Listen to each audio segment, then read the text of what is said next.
صحابہ سے ایک دن حضور نے فرمایا طوبی لمن رآنی وآمن بی، کہ اس شخص کو مبارک ہو جس نے مجھے دیکھا اور میرے اوپر ایمان لایا۔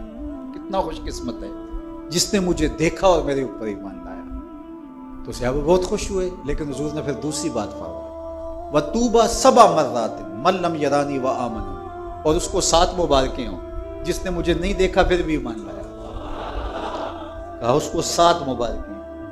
یار چاند سامنے ٹکڑے ہوتے ہوئے دیکھ کر ایمان لانا بڑی بات ہے، اگرچہ ابو جہل پھر بھی نہیں مانا تھا، لیکن ایک چیز دیکھی نا، حضور کا چہرہ دیکھا اور پتھروں سے چشمے پھوٹتے دیکھے، انگلیوں سے چشمے بہتے دیکھے، اور جو ہے وہ سورج کو پلٹتے دیکھا، درختوں کو سلامی دیتے ہوئے دیکھا، کھجوروں کو۔ کیا منظر تھا کہ ایک اعرابی آیا اور کہنے لگا حضور میں تو آپ کو اللہ کا رسول تھا مانوں گا، یہ جو درخت پہ لٹکتی ہوئی کھجوروں کے خوشے ہیں یہ گواہی دیں کہ آپ اللہ کے رسول ہیں۔ اللہ اکبر۔ تو حضور نے خوشوں کی طرف اشارہ کیا تو وہ ٹوٹ کے حضور کے قدموں میں آ گئے،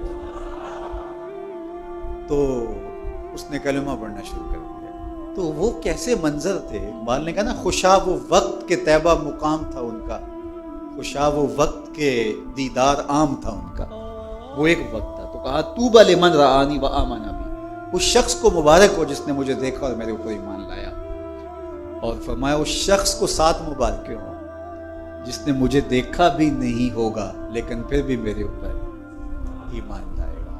اللہ اکبر۔ وہ ہم تربوز لینے جاتے ہیں نا، جب ہم چھوٹے ہوتے تھے، اب تو کبھی لینے نہیں گئے، اس وقت 3 روپے 4 روپے کا ہوتا، یہ 3 روپے کا ہے۔ تو ہم کہتے اچھا اس کو وہ ٹکی وغیرہ لگا دیں، کہتے نہیں ٹکی لگا کے اگر لیں گے تو پھر 5 روپے کا ہوگا، ہمارے پہ یقین کریں گے تو لے جاؤ 4-3 روپے کا، لیکن جب ہم چیک کر کے دیں گے تو پھر قیمت اس کی زیادہ ہوگی۔ تو دیکھ کر کہا کہ اس کی قیمت یہ ہے، اور جو صدیوں بعد میں آئیں گے دیکھا بھی نہیں ہوگا، تو کہا 7 مرات ان کو 7 مبارکیں ہوں۔ تو یہ 7 مبارکیں حضور کی جانب سے وصول کیجئے اور خوشی کا اظہار کیجئے، اور اپنی زندگی اسی خوشی میں تقوی کے نور سے مالا مال رکھیے۔ ہم یہاں ایک ایک لمحہ، ایک ایک ساعت، ایک ایک حرکت، ایک ایک سکنت کے جواب دیں۔ ثم لتسألن یومئذ عن النعیم، اس دن ایک ایک نعمت کے بارے میں ہم سے سوال ہونا ہے، پوچھا جانا ہے۔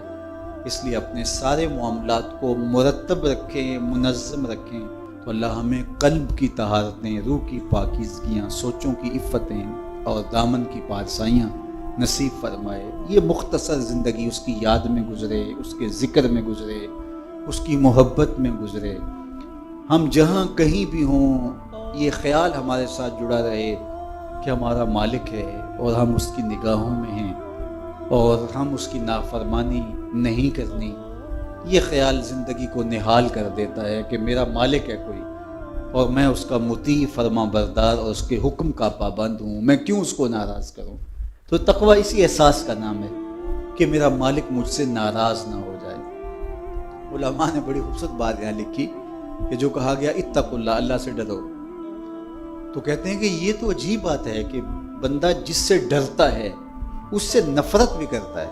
سانپ سے، چور سے، ڈاکو سے، لٹیرے سے ہم ڈر بھی رہے ہوتے ہیں، لیکن اگر وہ ہمارے ہتھے اس طرح چڑھ جائے کہ ہم اپنے آپ کو محفوظ سمجھ لیں تو ہم اس کو چھوڑتے بھی نہیں۔ تو بندہ جس سے ڈرتا ہے اس سے نفرت کرتا ہے، لیکن یہ کیسا ڈر کہ اللہ سے ڈرتا بھی اور اس سے محبت بھی کرتا ہے۔ تو کہا باقیوں سے ڈرتا ہے ان کے گزند کی وجہ سے، اور اللہ سے ڈرتا ہے اس کی ناراضگی کی وجہ سے۔ بندہ جس سے محبت کرتا ہے اس کی ناراضگی سے ڈرتا نا، روٹھ نہ جائے، ناراض نہ ہو جائے، میری زندگی تو اس کی خوشیوں سے ہے، تو یہ روٹھ گیا تو میری زندگی زندگی رہے گی۔ تو اللہ سے ڈرنے کا یہی مفہوم ہے، تقوی کا یہی مفہوم ہے کہ بندہ ہر وقت اس احساس میں ڈوبا رہے کہ میرا مالک مجھ سے ناراض نہ ہو، میرا مالک مجھ سے راضی ہو۔ یہ احساس اگر انسان کے ساتھ جڑ گیا تو پھر اس کے اٹھنے والے قدم ہمیشہ اچھائی کی طرف جائیں گے، اس کی زبان سے نکلے والا جملہ اللہ کی رضا کے دائرے میں رہے گا، اس کی حرکات و سکانات اس کی رضا کے دائرے میں رہیں گی، اور وہ کبھی بھی نافرمانی کی طرف نہیں آئے گا۔